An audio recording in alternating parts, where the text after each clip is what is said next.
नमस्कार मंडळी, मी आहे मीना बेक या चॅनलवर तुमचं खूप खूप मनापासून स्वागत. तर आता आज बघतो आपण नागलीचे बिस्किट.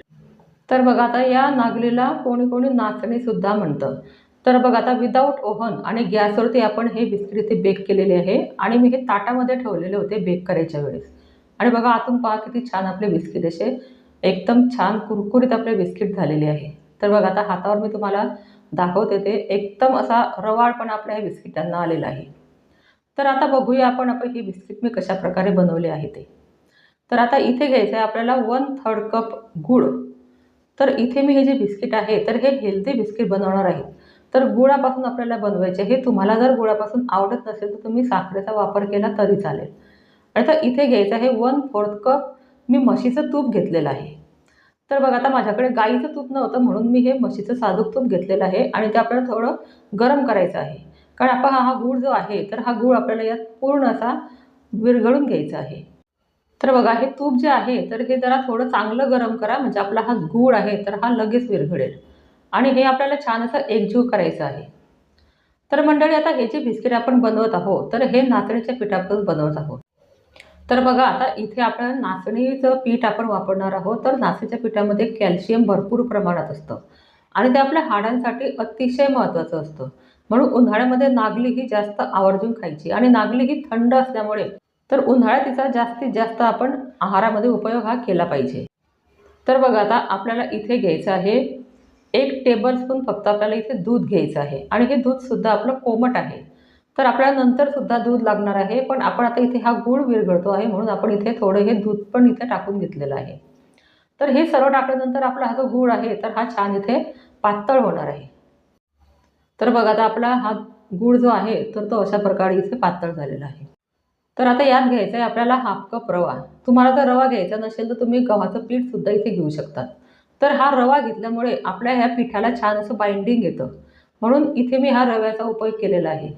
तर आता हे छान मिक्स केल्यानंतर आपल्याला थोड्या वेळासाठी हा रवा आणि हे जे आपलं गूळ पातळ केलेलं आहे तर हे आपल्याला झाकून ठेवायचं आहे. म्हणजे आपला हा जो रवा आहे तर तो छान फुलेल मग यामध्ये. तर बघा आता यात घ्यायचं आहे आपल्याला 1/2 कप नाचणीचं पीठ. तर इथे आहे नाचणीचं पीठ म्हणजे नाचणीचा कोंडा मी घेतलेला आहे आणि यात घ्यायचं आहे आपल्याला 1/4 कप डेसिकेटेड कोकोनट आणि आता इथे घ्यायचं आहे 1/2 टीएसपी बेकिंग पावडर. तर बघा आता तुमच्याकडे डेसिकेटेड कोकोनट नसेल तर तुम्ही घरातलं खोबरं जे असतं आपलं ते तुम्ही किसलं तरी चालेल. तर 1/4 टीस्पून आपल्याला इथे बेकिंग सोडासुद्धा घ्यायचा आहे आणि 1 पिंच आपल्याला मीठ घ्यायचं आहे. केव्हाही गोडाचे पदार्थ जेव्हा आपण तयार करतो तर त्यात थोडं मीठ हे टाकावं म्हणजे आपल्या ज्या पदार्थाला खूप छान चव येते. तर आता हे छान असं आपल्याला मिक्स करायचं आहे. तर त्या स्पॅच्युलाच्या साहाय्याने एकदम मिक्स होत नाही तर मी हातानेच त्याचा छान गोळा असा तयार करून घेणार आहे. आता बघा तुम्ही जर या मेजरमेंटप्रमाणे जर हे बिस्किट तयार केले तर तुमचे सुद्धा बिस्किट अतिशय छान असे घरी तयार होतील. आणि आता यात आपल्याला काही दूध वगैरे टाकायचं नाही आहे. आता इथे आपला छान असा मऊसूत गोळा तयार होणार आहे. तर हे जे गुळाचं प्रमाण आहे हे अतिशय परफेक्ट आहे या एवढ्या पिठासाठी. तर तुम्ही हे जे माझं प्रमाण आहे तर हे तुम्ही व्यवस्थित घ्या आणि तुमचेसुद्धा बिस्किट घरी असे छान तयार होतील.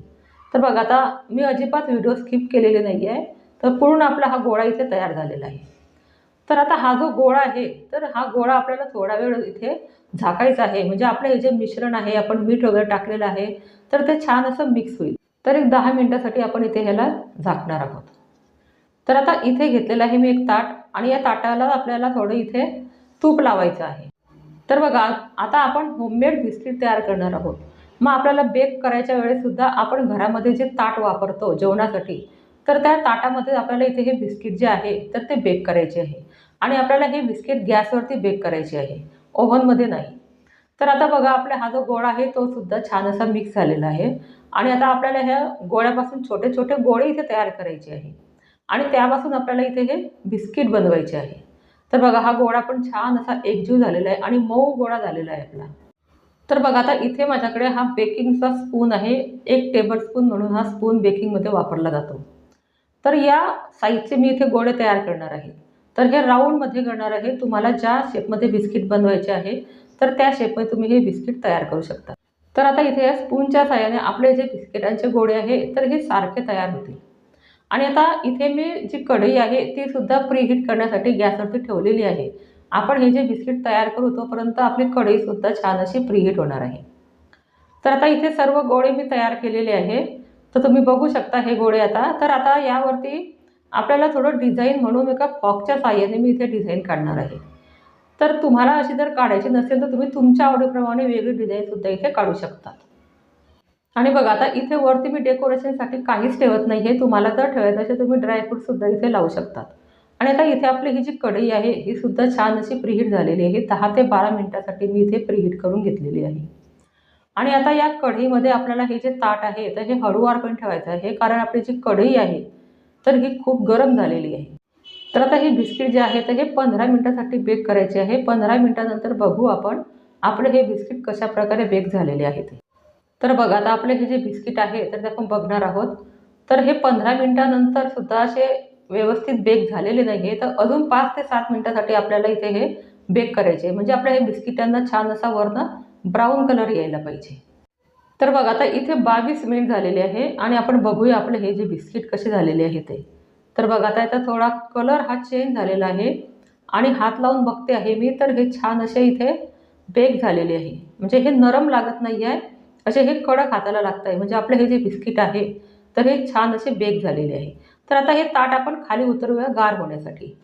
तर बघा आता बिस्किट जेव्हा आपण बाहेर काढतो तर ते पूर्ण गार झाल्यानंतरच त्याला हे केक टीनमधून किंवा ताटातनं असे बाजूला करायचे. गरम असताना जर तुम्ही असे काढले तर ते तुटतात.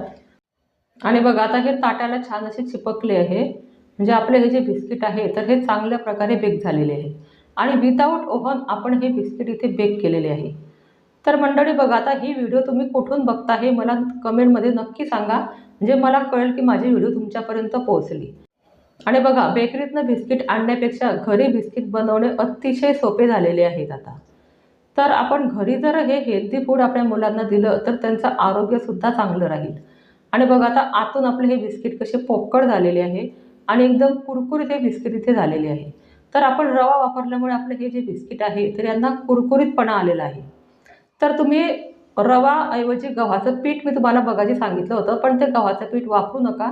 इथे रव्याचाच तुम्ही वापर करा. आणि पहा किती छान आपले बिस्किटांना कलरसुद्धा आलेला आहे आणि एकदम सुंदर बिस्किट तयार झालेले आहे. तर चला मंडळी भेटूया अशाच पुढच्या नवीन व्हिडिओमध्ये. आणि मंडळी बघा आता मी हे नाचणीच्या पिठापासून रोट तयार केलेली आहे. तर ही जी व्हिडिओ आहे तर मी माझ्या चॅनलवर अपलोड केलेली आहे. तर याची लिंक तुम्हाला मी डिस्क्रिप्शन बॉक्समध्ये देईन. तिथे जाऊन तुम्ही चेक करा. अतिशय हेल्दी असे हे रोट तयार झालेले आहे आणि एकदम पौष्टिक हे रोट असतात. तर हे रोट तुम्ही मुलांसाठी घरी नक्की बनवा. आणि हे रोट बाजारामध्ये अजिबात मिळत नाही. घरीच आपण हे तयार करावे लागतात. बेकरीमध्ये अजून हे नाचण्याच्या पिठाचे रोट तयार झालेले नाही आहे. तर मी हा पूर्ण तपास केलेला आहे आणि म्हणून ही व्हिडिओ मी तुमच्यापर्यंत घेऊन आलेली आहे.